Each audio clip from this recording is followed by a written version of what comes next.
Welcome to Week 11 of the Iowa Conference Series here on YouTube, and we have had a great 10 weeks so far this season, and we're getting to the end of the regular season.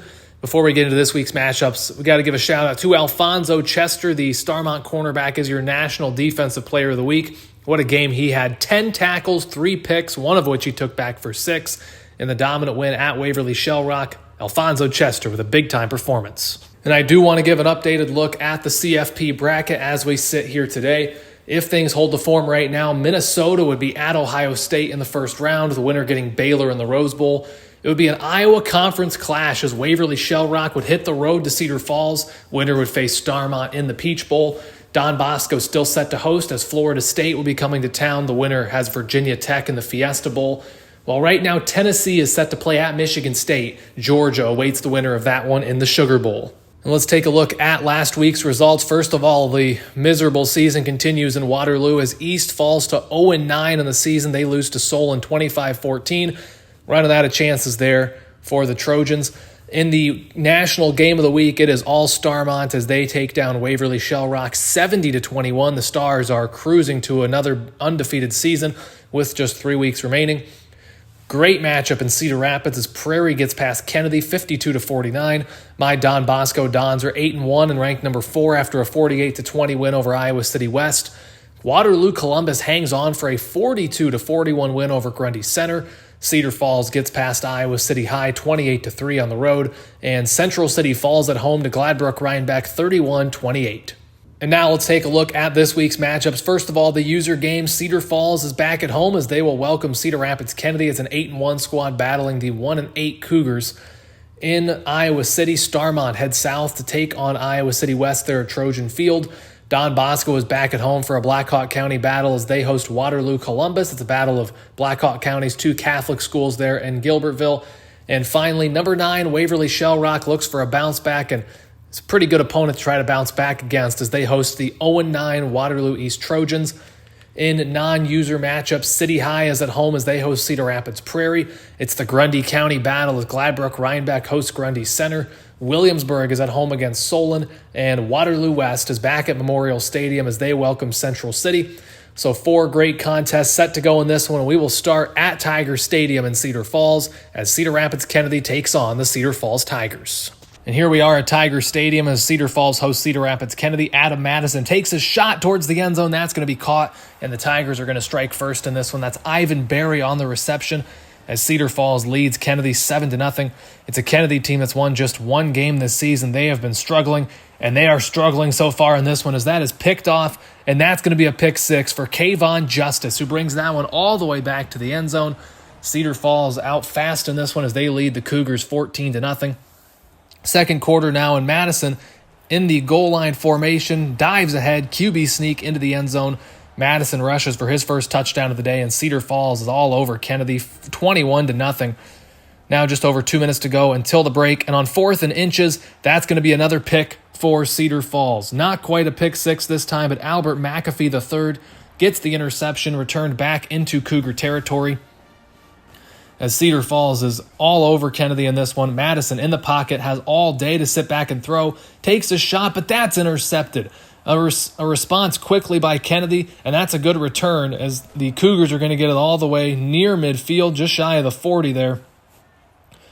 But Kennedy does give the ball back to Cedar Falls, and Madison hit as he throws, but it's going to be caught by Ivan Berry, and he's got to race to the end zone. 15-5. Touchdown Tigers, touchdown Cedar Falls as Ivan Berry scores his 2nd touchdown of the day, and Cedar Falls extends their lead further. They're leading this one 28-0. A big-time advantage here shortly before the break. Kennedy trying to respond, but that's not going to get it done. The ball is loose. It is recovered by Kennedy, but Ulysses Washington IV with the strip sack. Now 18 seconds to go until the break. Kennedy trying to make something happen. Deep shot towards the end zone. That is going to be caught with just seconds remaining in the half. Kennedy finally gets on the board, but they've got a whole lot more work to do if they want to get back in this one. Kennedy ball again as they trail 28-7, and look out from behind as that's going to be a sack for Kayvon Justice. He's got a pick 6, and now he's got a sack today.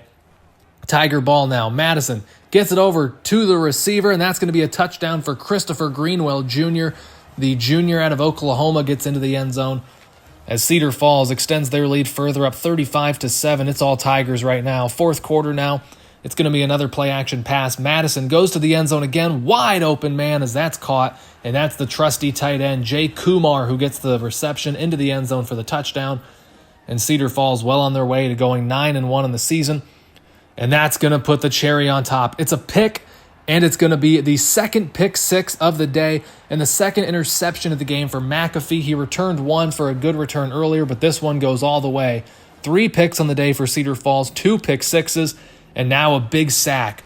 A big-time sack for Cedar Falls, as that's Stephelen Green and William McSimmons that get back there, and Joey Kenton's going to add a field goal from the right hash to make it 52 points for Cedar Falls on the day. A nice offensive performance here. 52-7 the lead. But Kennedy will get a late field goal to make it 52-10. Maybe add a little bit more pride for the Cougars, but that's about it, as Cedar Falls is dominant today on the way to a 52-10 win. A big-time performance for Cedar Falls.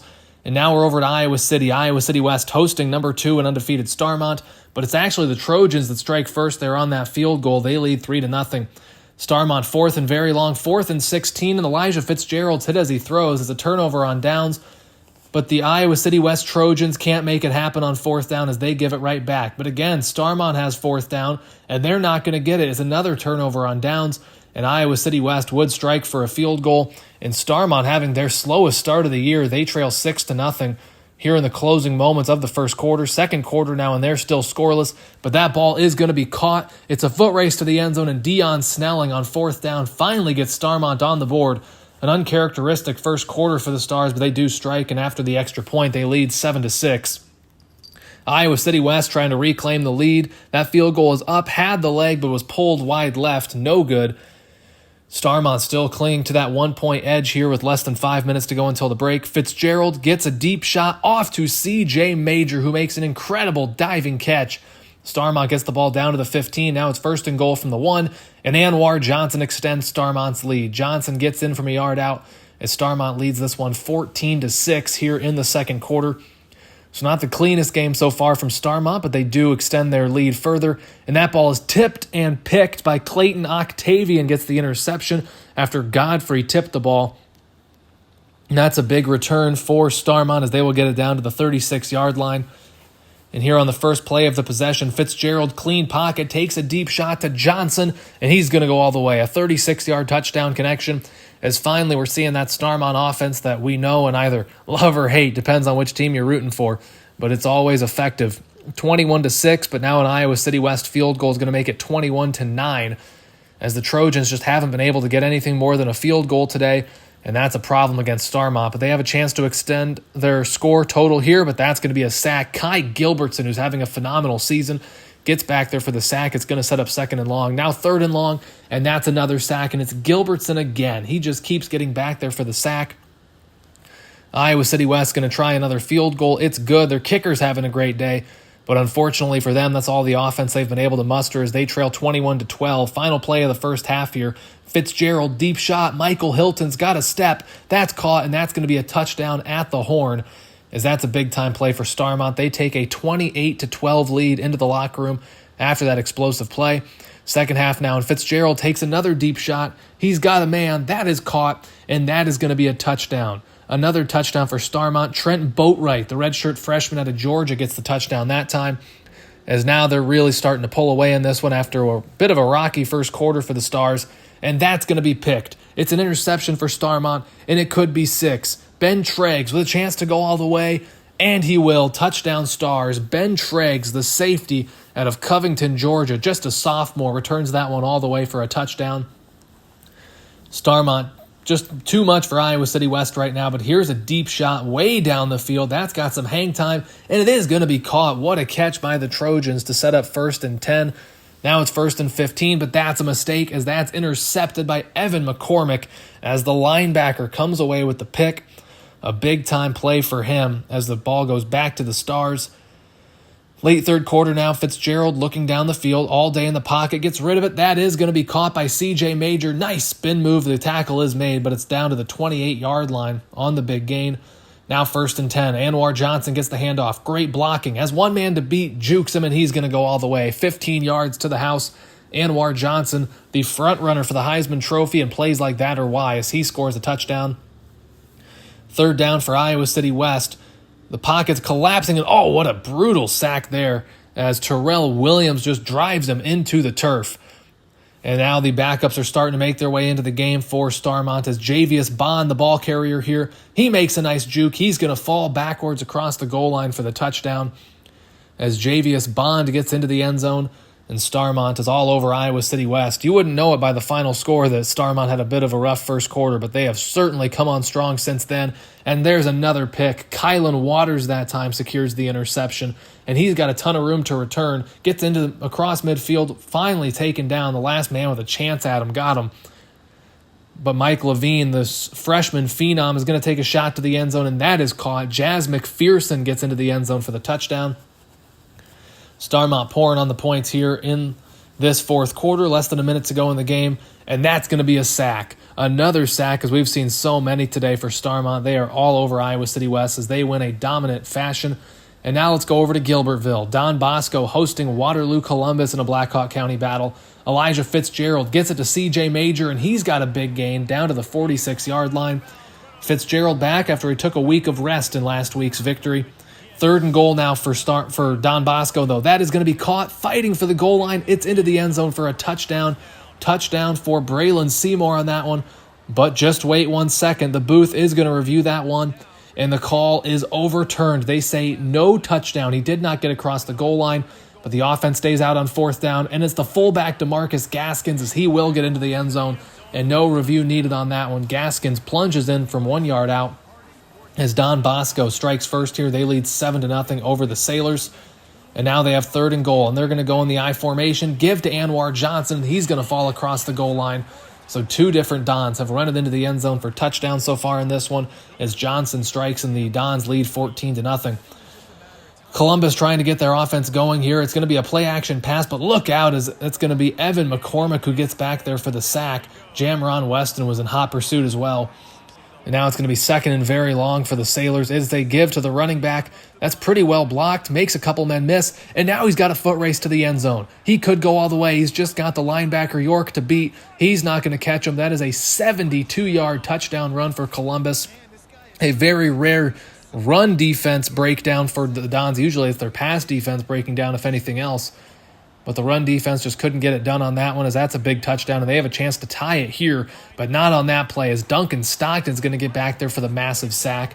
Stockton having another nice season as he brings the quarterback down, and Duncan now with 20 career sacks in his second year as a starter. Fitzgerald, play-action pass, running towards the end zone, and he's going to get in. Elijah Fitzgerald rushes in for the touchdown as Don Bosco extends their lead 21-7 over the Sailors as they look to make some plays here shortly before the break. Second down for the Sailors, 90 seconds to go until the half, and that ball is going to be picked. TJ Usaf gets the interception. He's come on strong the past couple of weeks and gets it all the way down to the 35-yard line. Good return there by Usaf, and that's where the Dons will start. First and 10 from the 35. Now on third down, Fitzgerald looking to make a play. Dropping back, sends one deep down the field for Braylon Seymour, and he's going to go all the way. It's a 35-yard touchdown strike. Braylon Seymour, the senior out of Missouri, gets into the end zone, and Don Bosco extends their lead, and they get the ball back with 25 seconds remaining in the half. Deep shot, and that's going to be caught. Michael Hilton has a 46-yard touchdown grab. Fitzgerald is just tossing touchdown dimes all over the field, and it's Don Bosco really starting to pull away in this one, 35-7.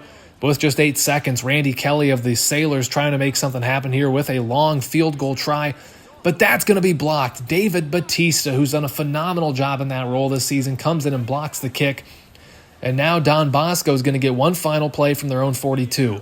Fitzgerald, looking down the field, takes a shot for C.J. Major. He's got it, and he's going to go all the way. It is a 58-yard touchdown bomb on the final play of the half, and an incredible second quarter leads to a 42-7 lead for the Dons at halftime. They're all over the Sailors in this one. Columbus ball here in the second half, but look out, Reginald York III, the middle linebacker, comes in untouched for the sack. Look out of the way, he's coming in hot, as that's going to be a big loss. Now on fourth down, the Sailors going to stay on the field, and that's not going to work out this time, as that's a sack for Evan McCormick, a turnover on downs, and the ball goes back to Don Bosco.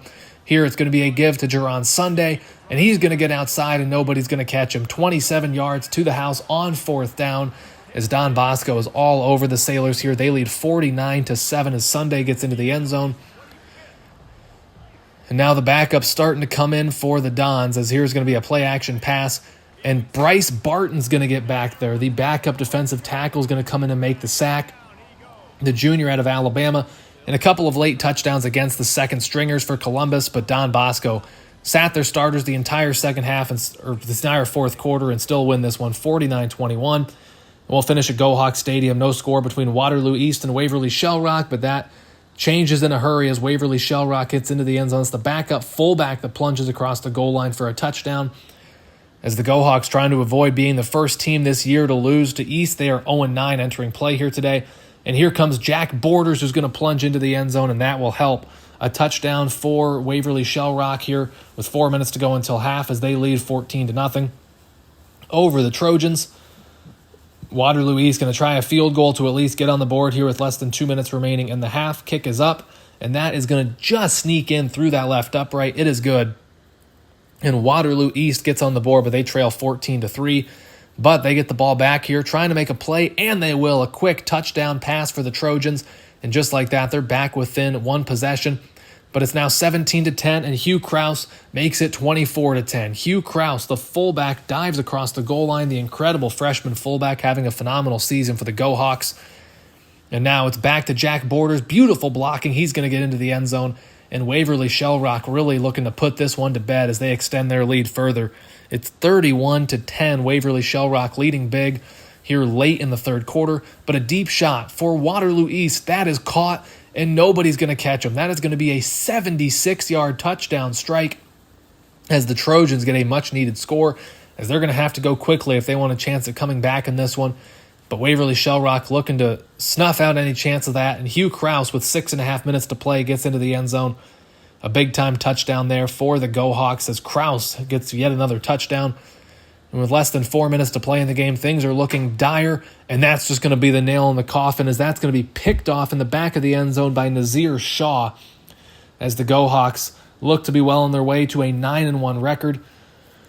They lead 38-17, and that is still the score here with less than a minute to play in the game. And on 4th down, it's the backup quarterback here. But that's going to be intercepted as Nate Jackson throws a pick. That's picked off by the Trojans, and that could be a pick six. Nobody's going to catch him. That is going to be a massive pick six for the East Trojans. Jabari Dealman returns at 70-plus yards to the house. As that's a big-time pick six, but still a lot of work left to do. And the onside kick is recovered by the GoHawks, so they will get the ball with just 23 seconds to play. They can just kneel it out, but they are going to bring the offense back out there as Jackson's looking to throw once again, takes a deep shot, but it's intercepted again. A pick for the Trojans as they will get the ball back with just 16 seconds left, still down 2 touchdowns, but they will get a chance to get the football back. East taking a deep shot down the field. That is caught, and that's going to be a touchdown. Incredible, as Waverly-Shell Rock could have kneeled the ball and this game would have been over, but instead, East is back within a single score. Onside kick here, but the ball is just loose, up for grabs, and East is going to get the football back, and they have a chance to pull off the most incredible comeback I've ever seen in my life. This will be the final play of the game. A touchdown would force overtime. Deep shot to the end zone, but it's intercepted. It's going to be picked off, intercepted by Waverly-Shell Rock. And as long as he doesn't fumble the ball, it's over. He does not, and that is going to be your ball game as Waverly-Shell Rock nearly lost the most incredible comeback I've ever seen in my life, but they do pull off a 38-31 victory. East is 0-10. The GoHawks 9-1 on the season. Before we finish up this episode, let's take an updated look at your standings. First of all, Starmont is all alone at the top. They're 9-0 in conference play, just one conference game remaining. They're 10-0 overall. Waverly-Shell Rock, Cedar Falls, and Don Bosco are all tied for second at 7-1 with 2 games to play. None of them play each other anymore. Cedar Falls and Don Bosco already played. Don Bosco won. Neither Don Bosco or Cedar Falls play Waverly-Shell Rock this year. Cedar Falls has not played Starmont. Don Bosco and Waverly-Shell Rock both did, and that is both of their one loss. So I have absolutely no idea how the game will decide to break this tie, but it's looking more and more likely like we might have a 3-way tie for second in the conference. So that is going to do it for this episode of the Iowa Conference Series here on YouTube. just 2 regular season games remaining for these squads, as we are really closing in on the end of things. So be sure to come back next time to see how this season is going to come down to the wire, as we'll have that for you next time here in the Iowa Conference Series here on YouTube. Thanks so much for watching, everybody, and we'll see you next time.